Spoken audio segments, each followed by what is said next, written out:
Протестите и блокадите кои ги организира Сојузот на синдикати на Македонија под раководната палка на Слободан Трендафилов, секако порачани за опозицијската СДСМ. Синдикалниот лидер со своето однесување и директниот спор со премиерот го става во улога на главен опозиционер во државата.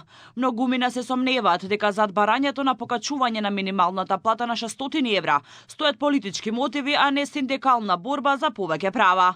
Барањата за зголемување на минималната плата, според поранешниот председател на ССМ, се секогаш оправдани, но треба да се одбере правилниот начин и формула како тоа да се изведе. Според Митревски, ова што го прави Трендафилов и неколку луѓе околу него, за кои експредседателот на ССМ смета дека се политички заложници, е алармантно. Станува збор за многу сериозни моменти кога се прават напори да се консолидира економската и финансиската состојба во нашата држава. Знаеме како беше донесена оваа влада, знаеме како народот изгласа некој нов момент со цел да се справи со сите проблеми.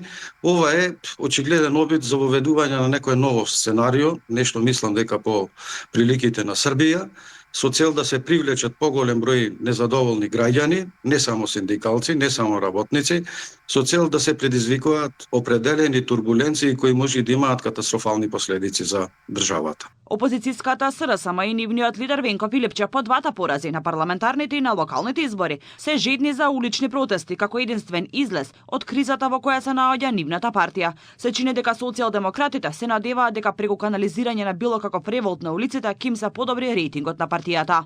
Да барате зголемување на плати од страна на политичката моќ, од страна на политичката волја. Значи тоа е навистина уникум што очигледно покажува дека зад ова наводно синдикална сцена која ја прави господинот Трендафилов станува збор за некој политички заговор, но и како не би бил кога Трендафилов е во сериозно политичко заложништво. Инаку Митревски е поранешен председател на ССМ. Тој обвинува дека изборот на Слободан Трендафилов за председател на Сојузот на синдикати бил нелегитимен и спроведен спротивно на статутот и законските процедури, а неговата смена од функцијата незаконска. Тој тврди дека актуелното раководство на ССМ функционира без валиден легитимитет, поради што дел од донесените одлуки, договори и преговори според него се спорни.